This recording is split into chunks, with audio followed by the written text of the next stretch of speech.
Assalamu alaikum masu sauraron mu. Barkanku da dawowa cikin shirin na namu na ku buɗe kunnuwanku kashi na 28. Muna cikin littafin nan ne mai suna sanadin hoto, wallafar Hassana ɗan Larabawa, wanda ni Anti Mimi nake karanto mai sauraro. Sai dai kada ku manta a koda yaushe ku danna subscribe tare da alamar ƙararrawa domin samun abin da muka ɗaura a kan lokaci. Kulliyar ahalin babu wanda ya san sunan yaran sai ranar musuna, tukunna kowa ya sani. Ya Abbas da Safa har kuka suka yi saboda karamcin Kamal a tare da su, ba su taɓa jin tunanin zai yi hakan ba, shi yasa ya ba wa kowa mamaki kuma ya ƙara daraja a idanun kowa. Abba kansa a sanda ya ji sunan yaran sai da ya kira Kamal a waya ya ce, Kamal wani irin mutum ne kai, anya za a samu wanda zai dinga kwatanta abin da kake a rayuwa kuwa? Kamal murmushi ya ce da Abba, za a samu Abba irin haka inda mutum zai dinga kau da ido a al'amura, babu abin da ba zai yi ba. Wallahi idan mutum ya kai zuciyarsa nesa sai kaga ya ci ribar rayuwa. Ni babu abin da zan wa Abbas in biya shi saboda kaddara ta raba shi da burin zuciyarsa, sai kuma kaddarar ta haɗa ni da burin zuciyar tasa. Dole in ci gaba da ganin girmansa da darajar shi, domin ba don wannan kaddarar ba gila yana tare da Safa ita ce matarsa. Babu abin da Abba ke yi sai jinjina kai. Kamal na kammala maganar sa Abba ya dora da cewa, haka ne maganar ka babu haufi, Allah ya maka albarka Kamal. Shi ma Abbas Allah ya bashi rabonsa na haihuwa. Na ji an ce matar Bashir da Sa'id duk suna da ciki, amma ita Hafsat Allah bai kawo ba, to ita ma Allah ya bata rabonta na alkhairi. Cikin ladabi Kamal ya ce amin. Amin ya Allah Abba, insha Allahu su ma nasu rabon na tafe. Sannan suka yi sallama da Abba ya kashe wayar. Hajiyar Kamal bata tambayi dalilin sakawa 'yan biyun Kamal da Abbas ba, saboda hidimar da ta sha kanta don tarewa ta yi a gidan Kamal a ɗakin baƙi. Kullum tana tare da 'yan biyu, wata ƙaunar Safa take ji ta musamman ganin da zuwanta ta kawo musu alkhairi cikin zuri'arsu. Haihuwar twins ta jawo wa Safa farin jini a gurin Hajiya. Tuni Hajiyar ta fara dawowa daga rakiyar Jamila, musamman yadda ta ga Safa na kyautata mata, ta riƙe dangin mijinta sosai, sun zama 'yan uwanta. Abin hannunta bai rufe mata ido ba, in dai tana da shi bayarwa take yi, yayin da take ƙara karfafawa Kamal gwiwa wajen kula da mahaifiyarsa da 'yan uwansa. Wani abun ma Kamal bai san ta yi wa danginsa ko mahaifiyarsa ba, sai dai ya ji ane masa godiyar abin da Safa ta yi. Aiko yana jin daɗi, haka zai ta yi wa Safa godiya da saka albarka, kuma ya buɗe mata bakin aljihunsa babu abin da yake hana ta.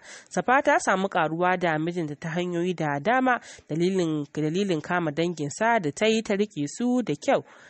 Ranar suna shagalin da aka yi yana da yawa, kuka sosai Safa ta dinga yi saboda ganin jama'ar da suka taru na ita ana shagali tana hawaye murna.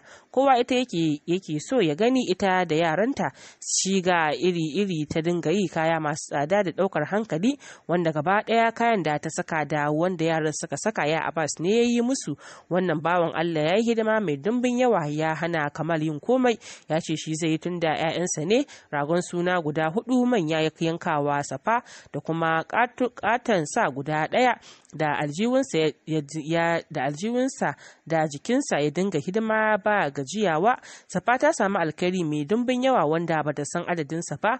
Mamaki ta dinga yi sosai, dama haka haihuwa take da alkhairi, amma Jamila take gudunta. Yau ta ga alkhairin haihuwa, ta zama wata sarauniya a cikin mata. Amira, Tima, Hafsat, Sawwama, Yaya Abbas da maman Sabir wato Anti Hamida, ga Zulaiha da Zakiya, kannan Kamal da ragowar kawaye da abokan arziki duk sun yi shigar yayi, suna na atamfa mai tsananin kyau wadda Hassana ɗan Larabawa ta fitar musu da yayin sunan. Hankalin Jamila in yayi dubu ya tashi ganin irin alkhairin da Safa ta samu a rayuwa. A komai yanzu ta shallake ta. Motocin Safa yanzu 3, da wanda ya Abbas ya bata da wanda Kamal ya siya mata, ga kuma Baba Alhaji ya yi mata kyautar mota a matsayin barkarsa ta haihuwa twins. Ita kuwa Jamila ɗaya ce wadda Kamal ya siya mata irin suturar da kudaden da Safa ta samu kuwa ya shallake tunanin Jamila. Yanzu Safa ta fi Jamila komai a rayuwa. Jamila ta raina kanta, maimakon ta yi hankali sai hasada da bakin ciki take yi, kuma hasada ga mai rabo taki ce. Kullum tana wa Safa hasada, ita kuwa Safa na yin gaba. Dama haka duniya take, masu iya magana sun ce duniya rawar 'yan mata, na gaba ya koma baya. Haka nan duniya makaranta ce. Shagalin suna dai yayi armashi, an ci an sha, an yi guziri, an yi taro lafiya, an tashi lafiya, kowa ya zo ya tafi da farin ciki da annashuwa. Hatta mamin ya Abbas ta yi rawar gani a sunan, murna take yi, ta samu jikoki, musamman yadda ta ga ya Abbas ya dora hankalinsa kacukan kan yaran. Washe gari ya Abbas ya haɗa walima a Amina Event Center da karfe 8 na dare. Ba wasu mutane da yawa aka gayyata ba, illa isu walimar ta kayatar, sun sha kyau da haɗuwa dukansu, inda kowa ya sa kaya kala ɗaya. Da matarsa Tima da Amira na fama da ciki har ya fara tsufa, Hafsat ce single kawai a cikinsu. Safa na jin daɗin yadda Hafsat da ya Abbas suke zaune lafiya da junansu, kuma tana fatan Allah ya ba su rafansu suma. Ya Abbas da kansa ya roki alfarma Safa akan ta bari a yi hoto a wajen walimar, saboda ya ga Kamal na so a yi, amma saboda kar ya takura musu ya haƙura bai ce a yi ba. Na ce in dai ka amince a yi ya Abbas ba matsala, babu alfarmar da zaka nema in ki, in dai ba ta saba wa addini ba. Dalilin da ya sa mai hoto ya zo kenan, aka ta yi a wannan ranar ma na yi kuka saboda tuna baya. Ina kallon ya Abbas, shi ma sai da ya share hawaye. An yi hotuna da yawa inda wasu na fito ina kuka, wasu kuma na babu hawaye saboda rarrashin da Kamal ya yi min, har cewa yi in dai hoton zai daga ma hankali to a haƙura kawai. Walimar ta ƙayatu sosai. Ranar ya Abbas ya yi jawabi mai tsuba zuciya a gurin, inda ya ce ya daɗe bai yi farin ciki ba kamar wannan lokaci da ya ga 'ya'yana da ransa da lafiyarsa. Ya yi wa Kamal matuƙar godiya da karamcin da ya yi masa na sanya wa jariri ɗaya sunansa. Aka gama taro ya tashi lafiya.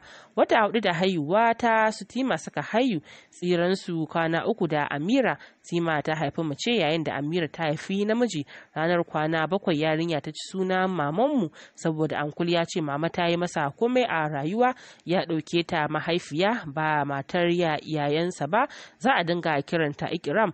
Ba a yi taron suna ba, aka bari ran sunan Amira sai a hada sunan kawai. Ran sunan Amira aka rada wa yaron sunan baba Alhaji wato Kasim Nabil. Aka yi taron suna mai kyau da burgewa, ni da Hafsat mu ne akan komai, yayin da twins suka sha dauka a hannun mutane da yaya Abbas ya ga an dame su da dauka, ya kwace su ya bar su a gunsa, wai an dame su sai dai in sun ji yunwa ya kawo su sha nono ya kuma tafiya da su.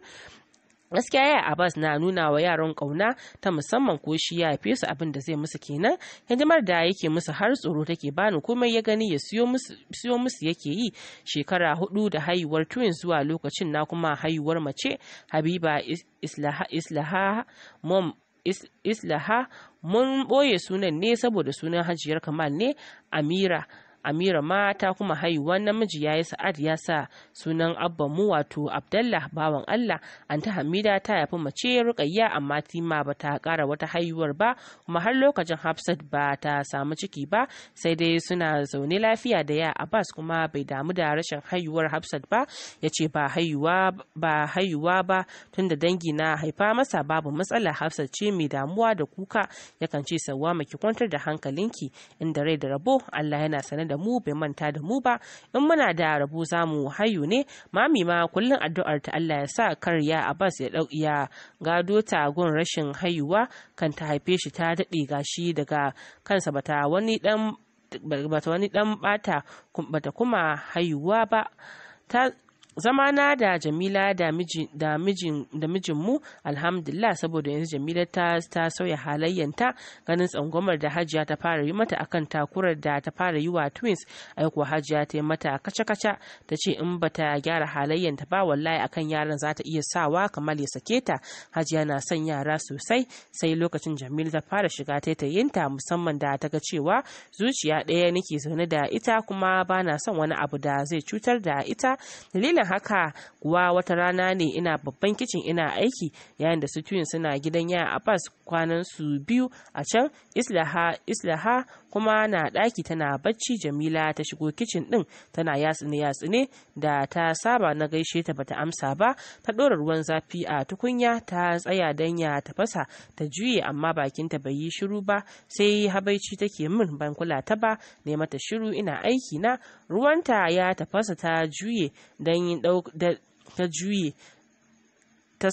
ruwanta ya tafasa ta juya don ɗauko filas, sai hijabin jikinta iskar da ke shigowa ta windo ta daga shi, aikuwa ya sauka akan gas din ya lasu wuta nan da nan ya kama ci ita bata kula ba ma, sai ni ce na gani da gudu na yadda wukar hannuna har ta na yanke man hannu na wajen Jamila da gudu ina faɗi inna lillahi wa inna ilaihi raji'un. Maman Hisham wuta a jikinki. Kafin ta yi wani yunkuri har na isa inda take, na sa hannu na fiske hijabin na wullar da finciko ta jikina na rungumi ta ina cewa subhanallahi maman Hisham ta kona ki ba ko? Allah ya kiyaye, yau da mun shiga uku. Sannu kin ji maman Hisham. Jamila da dai ragargaje a kirjina. Safa ta dago jikinta na matukar rawa tana kallon Safa da ke ta faman duba cikin Jamilar don ta duba ko akwai inda wutar ta kona ta, sai daga Allah ya kiyaye ba abin da wutar ta kona Jamilar. A hankali Safa ta sauke ajiyar zuciya da faɗin alhamdulillah, sannan ta saki Jamilar ta je ta kashe gas din, ta ɗebo ruwa ta zuba wa hijabin da ke cin wuta, duk ya kone Jamilar da ke tsaye jikinta duk a sanye. Wata muguwar kunya Safa da tausayinta ne suka kama ta. Hannun Safa na ɗigar jini amma ba ta kanta take ba, burinta ta taimaki Jamilar. Da dai Jamila ta fahimci abin da ya faru, sai wata irin nadama ta kama ta ji ƙaunar Safa har cikin zuciyarta. Idanunta suka ciko da hawaye. Ashe daman Safa tana son ta, ashe dama akwai kishiyar da za ta kare kishiyarta daga fadawa cikin halaka. Gani take yi da ita ce ta ga wuta a jikin Safa, ba za ta taimake ta ba, sai dai ma ta kuma in an giza ta ciki. Amma ga Safa ta taimake ta yau sosai. Nadamar abin da ta dinga yi wa Safa ta kama ta. Da sanyin jiki ta matso kusa da Safa, ta kama hannunta ta rike, idanunta tab da hawaye ta fara magana kamar haka: na gode da taimakon ki gare ni maman twins. Ban yi tunanin zaki taba taimako na a rayuwa ba. Na nufe ki da sheri, kin saka min da alkhairi. Dan Allah ki yafe min abin da na yi miki. Tsawon zamana da ke kin min afuwa, ki haƙuri. Insha Allahu na ɗauki darasi, zan zauna da ke zuciya ɗaya. Yanzu na gane tsakani da Allah kike zaune da ni kuma kina so na. Ban taɓa tunanin kishiya za ta taimaki kishiyarta haka ba. Ina godiya a gare ki. Na san kila ba dan taimakon da kika yi min ba, da tuni na babbake na yi nadamar tsangwama da cin zarafi da nake miki, kuma insha Allah komai ya zo ƙarshe. Za mu ci gaba da zama lafiya da juna. Farin cikin da Safa ta yi a lokacin yana da yawa. Wannan rana take jira da Jamila za ta shiryu ta gane gaskiya, ta daina bin tafarkin ƙarya.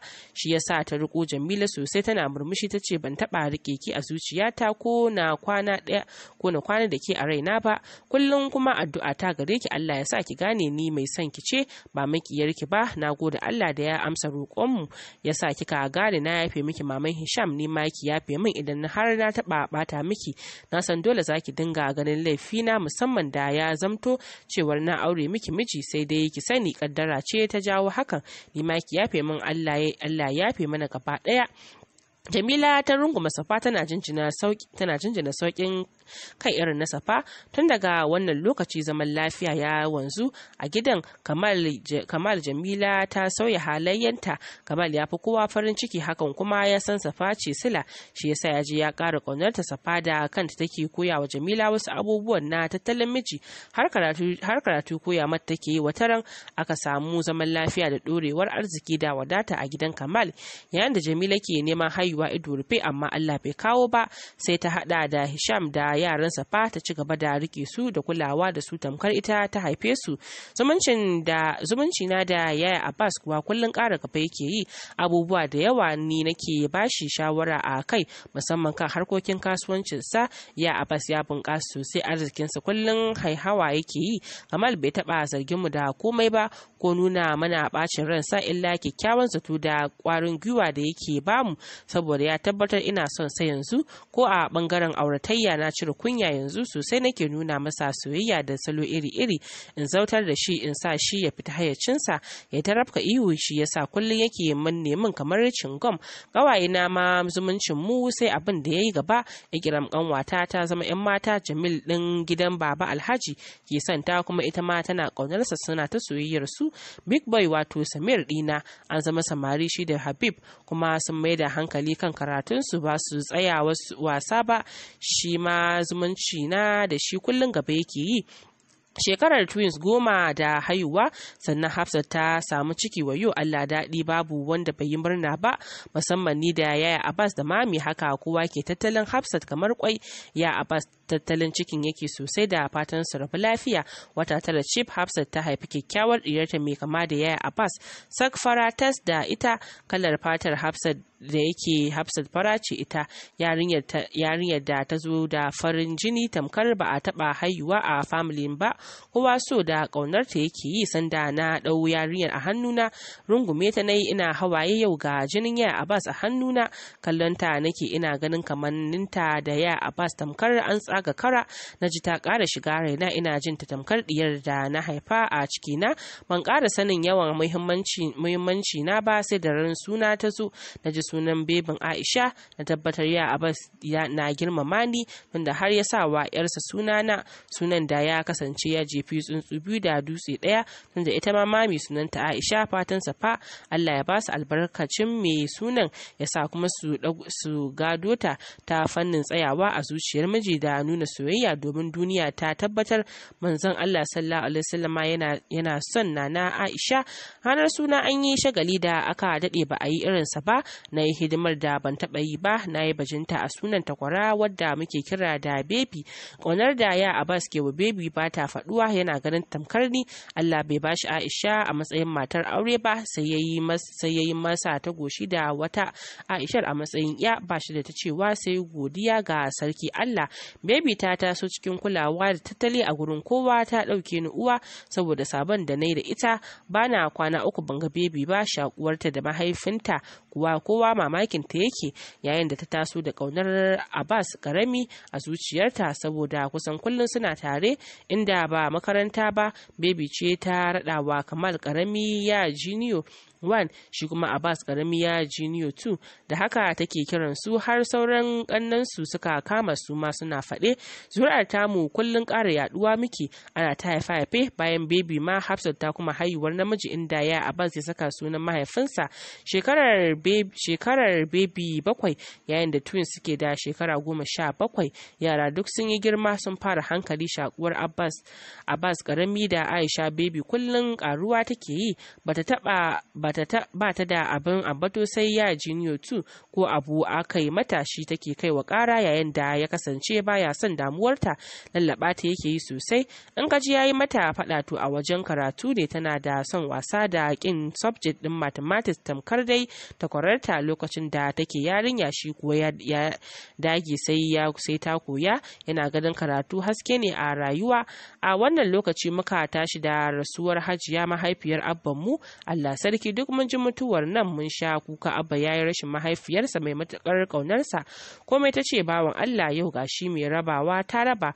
Mutuwa ke dan Allah ka sa mu cika da imani, ka gafarta wa mahaifanmu. Allahumma amin.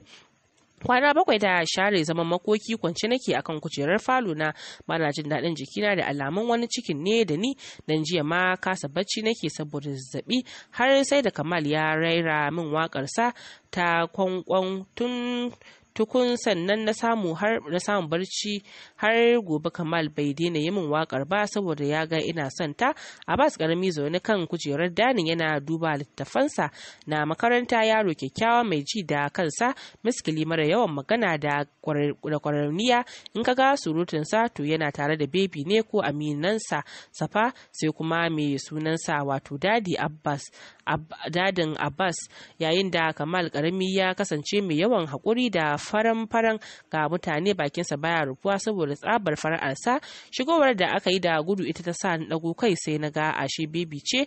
Bata kula da ni da nake kwance ba, sai ta yi gun Abbas karami tana faɗin ya Junior 2 gani na zo son ganin ka nake, shine na dami dadi na da kuka ya kawo ni gunka. Ya Junior 2 kaga abin da dadi na ya bani yau.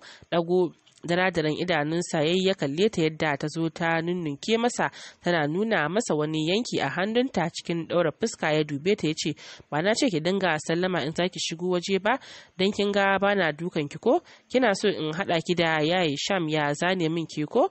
Kwalkwalkwal ta yi da ido za ta fara kuka, sai ya sassauta fuskarsa ya jawo ta ya dora ta akan kujerar kusa da shi. A hankali ya karbi abin hannunta ya daga yana kallo. Kafin ya yi magana ta fara magana.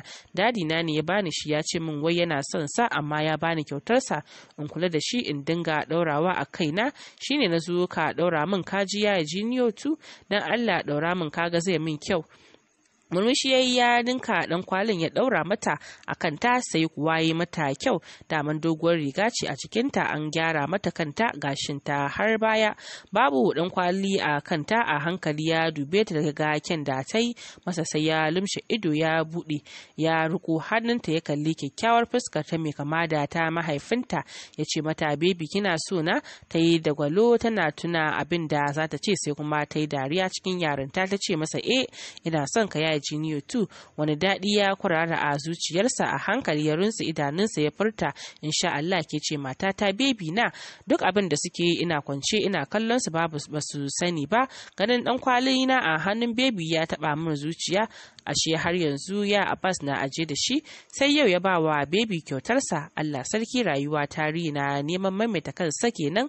Ni da ya Abbas ban mu auri juna ba, amma kuma ga yaranmu ni da shi tun suna yara sun fara nuna wa juna so tamkar yadda muka yi. Gabana ya yanke ya faɗi da na tuna kaddarar mu. Rinsa idanuna na yi hawaye suka zubo min. Na fara addu'ar Allah ya cika wa Abbas karami da baby burin su.